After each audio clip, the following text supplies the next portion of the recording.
Okay, just want to get started here.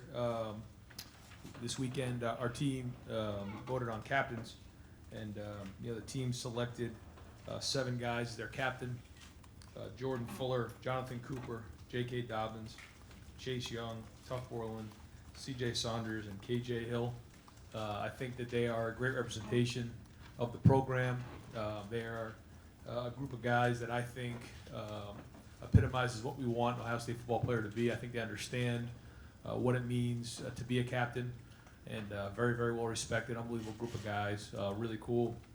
A couple of two-time guys in there, and then also what a great story for C.J. Saunders, somebody who comes in as a walk-on, earns a scholarship, and now is captain. So I know it was a lifelong dream for him, and I'm really proud for him and some of the other guys. So those will be our captains this year. We've decided to name Justin the starter for the first game against Florida Atlantic. I think all quarterbacks have done a good job this camp. I met with those guys and told them that all that really means is that Justin will be taking the first snap on Saturday, and then where it goes from there, who knows? The stories of the national championship team and 3 quarterbacks playing, everybody has to be ready to go. All guys had good camps, but Justin kind of separated himself the last week, so he'll be our starter. So with that, I'll take any questions. We will open it up second row left. Ellie? Hey Ryan, is there any particular reason why you didn't name the starter and just keep it as this is our guy? I mean, what was the thought process behind that? Well, I think anytime you're naming a starter, they have to earn it. And how do you earn it? You earn it by playing, and it's very hard to earn a job in 15 practices in the spring and then walking into preseason camp. You don't just give somebody a job. Never believed in that, never will. You have to earn it, and it's hard at quarterback. You need reps to really show what you can do, and I think coming out of the spring, Justin had a good feel for the offense, but certainly was nowhere near ready to be the starter for this offense. I would say after the first week, he really wasn't there. Made some mistakes, turned the ball over, and I think just now he's starting to scratch the surface. I still don't think he's where he needs to be, but after this last week, I do feel like he's played at a starter level, and I think he's earned the job, and we'll see where it goes from there. Hey Ryan, when you first took this job, one of the first things you did was get Justin, and all the things that occurred after that, transfers that ensued, the off-season, this competition. When you made that decision, I'm assuming that you knew that a lot of that stuff could happen. Where we are today, right now, is your plan and that decision, in your opinion, working the way you wanted it to? Yeah, I can't sit here and say that there was one plan. Once Dwayne decided to enter the draft, everything went into a tailspin, really, to be honest with you. That was a very tough situation. You're talking about somebody who had 3 years left. He comes from 1 year and leaves. That affects recruiting, and it's obviously a very sensitive position. And then the opportunity to go get Justin, we knew who he was in recruiting, had a relationship with he and his dad and his high school coach, and so when he became available and those conversations were had, we felt like it was a great fit. And so then from there, a lot transpired since then, and we've tried to do the best we could to put that room together and piece it together. And a very unique time and place in college football is the quarterback position. And especially when you have somebody as highly touted as Dwayne leave after his sophomore year, it makes it hard. And I think we've done an unbelievable job of putting that room together in short order. Where it goes and the production we get out of the unit will be yet to be seen. But I feel strong right now. But we'll see as it goes on. Fourth row middle. Patrick? Where do you stand in terms of these two as backups? As you go forward, obviously with Justin, mobile quarterback, how much are you willing to run him? Kind of how is that situation given the room maybe doesn't have as much depth as you thought you may in the spring? Well, I think that Gunnar and Chris both bring good skill packages to the table. They both are accurate throwing the ball, good feel for anticipation and touch. A little bit more athletic than you think they are. So, like we've done in the past, we put the whole offense in, and then based on what the quarterback can do, we'll tailor it to what his skill set is, just like we did with JT and we did with Dwayne, Joe Burrow when he was in there, and now we'll do the same thing with these guys. And so we'll let those guys keep learning the offense. Gunner's really only been in we're at practice 14 or 15. He's only been in the offense really, 15 practices, and so really he's at where Justin was coming out of the spring. And so he'll keep growing day in and day out. They'll keep working, and as we get closer to the game, we'll decide, if Justin were to come out of the game, who to go in next. But they're both working hard and improving every day. But we'll kind of put those packages together as we get closer to the game. Does tailoring an offense become more difficult as you get into the season if you do need to go to a different skill set? Not if you're organized. Yeah, not if you're organized. I think if you just kind of flying by the seat of your pants a little bit, yeah, you can get disorganized quickly. But if you can put a package together that best fits what they do, and you just practice those type of packages, then I think it's easier. Front row right, Tim? Yeah, Ryan, you remember way back when you were named starting quarterback at New I do. Hampshire? What did it do for you from a confidence standpoint, from a weight off your back standpoint? I mean, what changed, just a little bit mentally about you from that moment on? It gave me confidence. Yeah, it did. When you go into that first game, you're not sure what to expect, and you really don't know until somebody plays. And I tried to go back on my experiences when I played and trust in my training and trust in my coaching, and that as long as I took care of the ball, everything would take care of itself, and it did. But you can't try to do too much. You can't try to prove too much, and that'll be our next conversation when I sit down with Justin, is that you can't go out and try to be what Dwayne was in game one. You can't try to be what JT Barrett or Braxton Miller was. You have to be you. You got to take care of the ball. You got a good defense. You got a really good special teams and a good group around you. Just play within yourself and take care of the football. Now with Justin driving the bus, so to speak, or at least to start driving the bus, without giving away secrets, I know you won't do this, but what's going to be a little bit different about this offense, do you think, compared to a year ago? What should people anticipate seeing? No, I mean it's going to be very, very similar. His skill set is he has a lot of different things that Dwayne had. He's a little bit more athletic and faster and stronger and run. He can run, but it'll be very similar. We'll see the same type of plays. We're not all of a sudden going to go drastically different. We'll probably emphasize some different packages with him, but for the most part, it'll still be the Ohio State offense. Right next door, Austin? Ryan, when you talk about Justin earning that first opportunity, it seems like it might be hard to kind of quantify exactly what that means for everybody. How, when, why does that happen? And is it just a feeling? Is it a number that you used? How did you come to that conclusion that he had done that? Well, you have to prove to your teammates and to the coaches that you're worthy of being a starter. And a lot comes with that. Leadership, ability to control the offense, making checks up front, protection checks, making good reads in a run game, locating the football, take care of the football. It's not just going out there playing; it's moving the football down the field. And we even in the two scrimmages we had champions just like we typically do during the season. He graded out a champion in this last scrimmage. Played really, really well. So that's what it is. You can see when the guys are around in the huddle and there's a confidence about him, and he's moving the ball down the field, and his completion percentage at a certain point. That's how you earn a starting job. And how did he take the news? I mean, seems like he's been open to this idea of the competition all along. If it's now over that he gets to take that first snap, how did he respond? What are the conversations like for the two of you now moving forward? Just as you get to know Justin, he kind of takes it all in stride. He doesn't get too high, too low. I think he knows it's an opportunity, and now he's got to go run with it. And so I think he envisioned himself being the starter, and now he's got to go run with it. Second row left, Bill? Ryan, you talked, I think last week when you said that you thought Justin was coming off a good practice, that he was doing a better job throwing the ball on time. Is that with him just an experience thing with the guys he's working with? Is there something mechanical you had to work on with him there just to make sure he was getting the ball where he needs to be on time? I think it's a little bit of everything. I think that his reads and his eyes have been much better. Where he's going with the football, his timing, his understanding of the offense, the more reps he gets. I also think that he's getting a better feel for throwing in the pocket. Mechanically, there are a few things that Coach Yurcich has worked on and that Justin's worked on that's really cleaned up a few of his throws.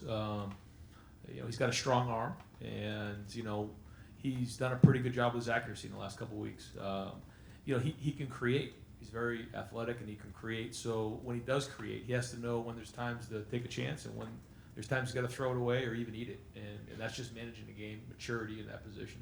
And have you decided on the starter at right tackle as well? No, those guys are still battling it out.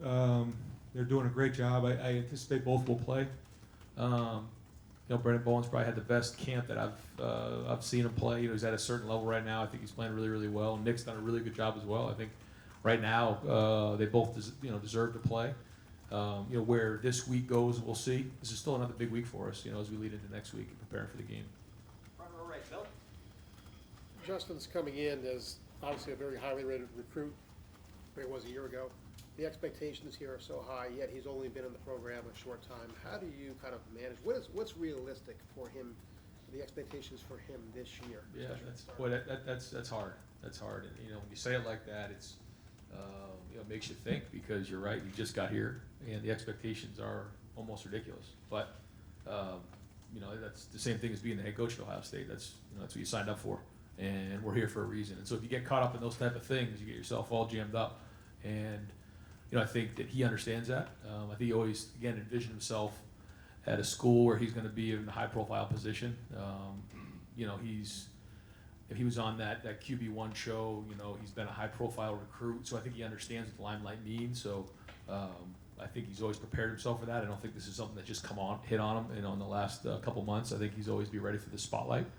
Now, how he handles it, we'll see. And listen, it's not going to be perfect. There's going to be mistakes along the way, and the only way you grow is by failing. And then I mentioned that before, is Dwayne had the opportunity to come in against Illinois, to come in against UNLV, throws a pick six, makes a bunch of mistakes, but it was in mop-up time. Nobody was noticing.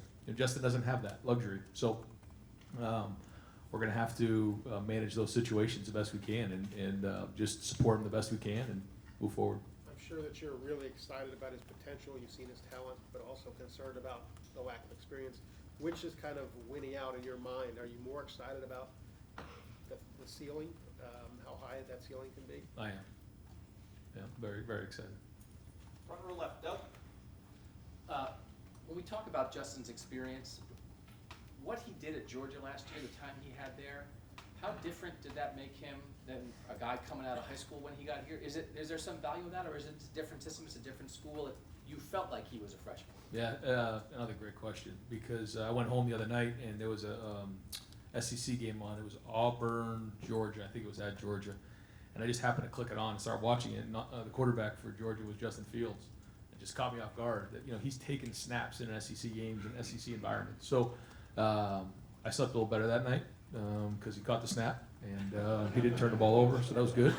That was one in the books. But that's very, very different than running a team, managing a team, operating a team. But the good news is he has played in those environments. And anytime you've taken a snap in those environments, you've experienced what it means to play in big time college football and atmosphere. So a little bit of both. I think at least he's got a little bit of a feel for it. But at the same time, managing a game, making great decisions, playing situational football, making decisions and taking care of the ball and putting the team in front of yourself. All those things are going to be critical. With your general philosophy with a quarterback who does have running ability, what's your comfort level in how many times you want him running the ball in a game, either on called runs or on scrambles, and how comfortable are you with him taking hits in the course of a game? Yeah, I'm not comfortable with him taking a lot of hits in the course of a game for sure. And I think that those are all things that are going to be really, calculated, down to the last, carry, because. Like you said, because he has such a great skill set, you can do a lot of things with him. So we have to be smart with that. I think the type of runs and the type of ways that he runs with the football are different. There's certain heavy runs where he's going to have to go in there and take shots from linebackers, and there's other ones where maybe he's squirting out to the sideline and gets stepping out of bounds. There's going to be times where he has to learn how to run too. Where he has to get down and.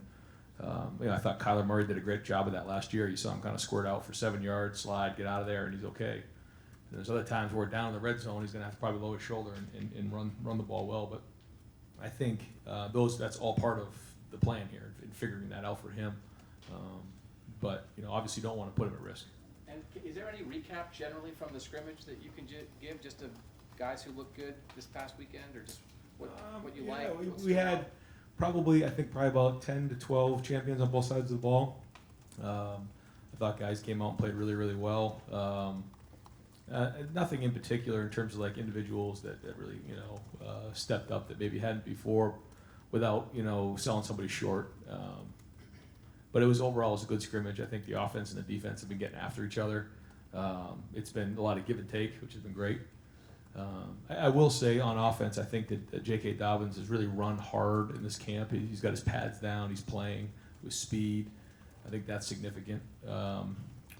I think that on defense, we are running to the ball. We're creating turnovers. The secondary's playing with energy. The defensive line's penetrating. I could feel that. And they're playing with great energy. So overall, I think we got that accomplished. We're still working to get tough. That's a daily process, is being tough. And but I think we got that done in camp. We got tougher, but we're not where we need to be yet. Front row middle, Joey? How did you let the quarterbacks all know about your decision? Did you sit down with me with them like last Yeah, night I met or with them today? individually last week a little bit, just talked about where we were, and then met with them as a group. Was it today or yesterday? So I met with them individually last week, and then met with them today as a group. And what message did you kind of convey to them? No, just that all this means is that Justin's taking the first snap in the Florida Atlantic game, and that, like I said, in the national championship game, all three guys had to play. We're going to need guys. Guys have to prepare, be ready to go. If Justin doesn't, do what he's supposed to do, then someone else is going to have an opportunity. So that's all that means right now. But that he earned it, he deserves it, and we're all going to support him. Who's next in line? Right, that's what we were saying before. I don't really think that we have a backup yet. Again, because I think that really Gunnar only has 15, practices under his belt, so he's still working on trying to see what he's capable of. I think even in another 2 weeks, I think we'll get a better feel for where he is. Just like, again, the first week of preseason camp, Justin didn't practice that well. So that's what practice 16 through 20 something, and that's not a lot of practices. That's not a lot of reps. And so, Gunnar's flashed at times, but then also he's still learning everything. And anytime you're doing something where you're learning it for the first time, it's hard. So, I'll expect those guys to continue to compete against each other. Front row middle, Dave? Ryan, we've talked a lot about backup running backs so far during camp. If you guys had a game later today, who would be your number 2 tailback? I don't know. Yeah, I don't know. I mean, DeMario has had a good camp. He's done some really good things. I think he can really be a weapon for us. Master has practiced a couple days, and when he has, he's looked good, but he's been limited all camp, which is hard. I know, frustrating for him. And then the 2 freshmen have been running hard. So I think there's a chance you could see them all play right now. I'd say maybe DeMario has the leg up on those other guys right now, but they'll continue to work today. I thought DeMario ran better today, and overall he's doing a good job. Bill asked you about right tackle, and that's still kind of up for grabs. You said both guys might play. Is there any other position that's still a little bit up for grabs as far as who's going to start? Maybe you can have a rotation at a certain spot. I think we could see a lot of the offensive linemen play. Towards the end of the week, probably have a better idea who those are. But we're going to try to play depth there. We're going to try to play depth at a lot of positions. And so, the more depth we can play with, the better off and stronger our team's going to be. And probably by the end of the week, we'll have a better idea of where that is and who really can we say should play in a game. If they deserve to play in a game, we're going to play them at all positions. Third row left, Dan? Ryan, I know you had said a couple weeks ago that you kind of felt like 4 or 5 was an ideal number for captains. What made you decide to ultimately name 7 captains? Yeah, I just took a look at the way the vote came in, and it was pretty strong for these 7 guys, and then there was kind of a gap between 7 and then 8, 9, and 10. And I thought all were deserving. I thought it was a good mix of offense and defense, and we had 7 last year, so I thought that was a good fit. You mentioned CJ in particular. When you have a guy who goes from being a walk-on to being a captain, what kind of example do you think that sets for the rest of the team? Oh, I think it's unbelievable because you can tell that these guys respect hard work. They respect and really give a lot of credit to the way he's gone about his work every day, the way he handles himself, his character. Because CJ hasn't played a whole bunch around here, but what matters is how he works in the weight room every day, the way he practices, the way he handles himself off the field and the classroom, and it says a lot about our team is that they voted him a captain. But that's all the guys here. Take a guy like Jonathan Cooper. All he does is everything the right way, and really proud of him. And he was just raised the right way. He comes to work every day. He's got a smile on his face.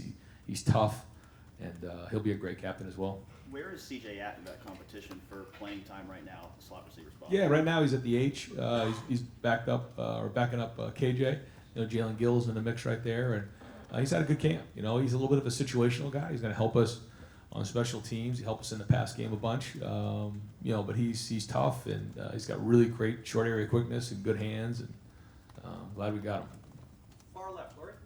Coach, were you ever be a guy that names a starting quarterback for more than just a single game, or is that due to the way that this situation is playing out? And how does that jive with your philosophy of not having a player be afraid to make mistakes? Yeah, so I think like if Dwayne was coming back next year, I mean, you'd say he's the starter and until he loses the job. I think when you're talking about a first-time starter, I think it's dangerous to start saying if he does this or if he does that. You just got to go and play and take care of the ball, and then we'll kind of take it from there. But again, it was the same situation as we were in last year. When it was kind of Dwayne and Joe, and Dwayne was ahead of Joe, and that was tough. We had to kind of make that call, and then Dwayne had to beat out Tate last preseason, and we went with Dwayne, and it kind of went from there. But it's like anything else. I mean, any other position, if guys don't produce, it's a performance game, then you got to go from there. But when you name a starter, you try not to think about those things. You try to just think about playing with confidence and being productive, and try to think positively that way. How realistic would it be, given their inexperience, for Chris or Gunnar to overtake Justin by a week 2 or a week 3? Or It just depends on how he plays. Yeah, depends on how he plays. I'm not trying to create a quarterback controversy at all. Trying to just let him play, but again, you just don't know. What happens if he rolls his ankle in the second play? Yeah, heaven forbid, but those things happen, and so you have to be ready. And so we'll just take it one play at a time, 1 week at a time, and let it build from there. Over here to the right, Clay. Curious how you delivered the news to the captains, and what was CJ's response? Yeah, we did it this morning in an 8 o'clock meeting. Brought the team in and let them know the results of the voting, and called all 7 guys up here and congratulated the team. They did an unbelievable job selecting. I talked to them before about what it means to be an Ohio State captain, the tradition that comes with it, and the guys that have come before them. But then also that you're not voting for your best friend or your buddy. You're voting for someone that's going to represent the school and someone that you respect. And I thought they did a great job. And so, yeah, brought all 7 guys up and congratulated them, and I think they were all proud. Fourth row right, Kevin. Yeah, Coach, obviously you had seen a lot of tape on Justin before he came here, but obviously you hadn't worked with him, so you probably weren't keenly aware of his personality. When you're factoring in whether he's going to be a starter, how much of it is his skill level? How much of it is the intangibles, the personality, the leadership? Yeah, I don't know if you can put a number on any of what you just said, but when you see it, and the more you're around quarterbacks and the more you've seen different guys, you start to realize everybody has their own style, their own personality, their own leadership, their own skill set. And so, he brings a unique skill set. I think he does have leadership skills. I think when you walk in, it's hard to just kind of bang the door down, especially in a program like this where there's unbelievable guys who put in years worth of work. But I think, day in and day out, what he's doing, he's earning the respect of the guys around him. And so, I'll be shocked if he's not a strong leader for us by the end of the season. Is it harder to project what a player is going to be like as a leader, say 2 or 3 games in, than what he'll be as a quarterback or anyone? Well, I think you see the traits, and I think with confidence you start to see it. I think if guys are uncomfortable challenging their teammates or don't do well in front of a group or can't take command of a group of guys, that's usually a bad sign. I've seen that with Justin. I've seen him take control. I've seen him challenge guys. I've seen him go put his arm around guys. I've kind of seen those different qualities about him. And so when you see those qualities and with a little bit of confidence, then typically that's going to go like this. If guys struggle with that, then it's usually hard.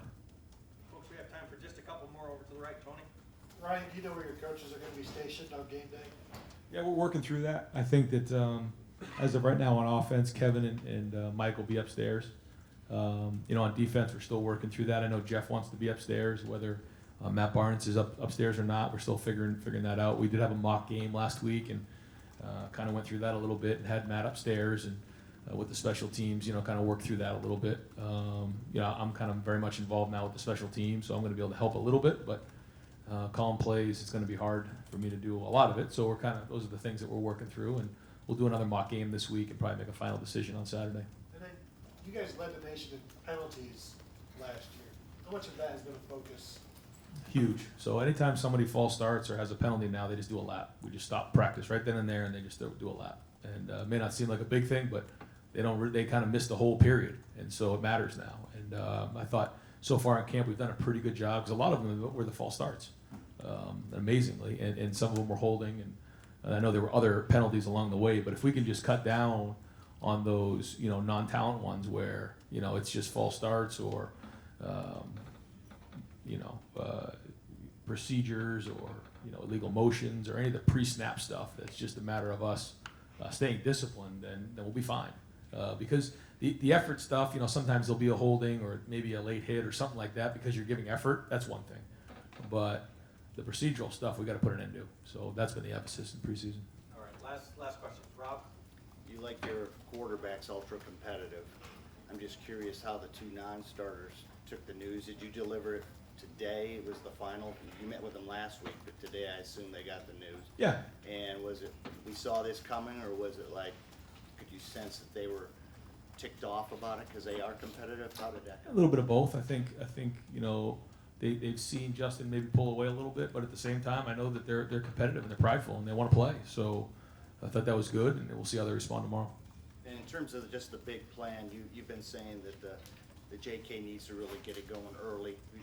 Do you break the season down into kind of increments, 3 games, in terms of we're going to do this here until they get their feet wet a little more, and then how does that play out? Is there a big picture or specific, or you kind of live in the present more? No, yeah, you got to live in the present, but I think that the first 6 games to me is a chunk right there, and you have the bye week, then you have those 2 games in the middle, and then you end with the last 4 games. So I do kind of look at it that way a little bit. I mean, clearly you can't look ahead or anything like that, but just that's what we're dealing with. You know, we're dealing with a 6-week kind of season right there.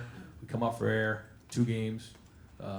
You know, going to Northwestern, having Wisconsin at home, and you get the bye week, and then you get the stretch, you know, down in November. So kind of look at it like that, but at the same time, you just got to be 1-0 on Saturday. But the game plan could actually, in those increments, could change.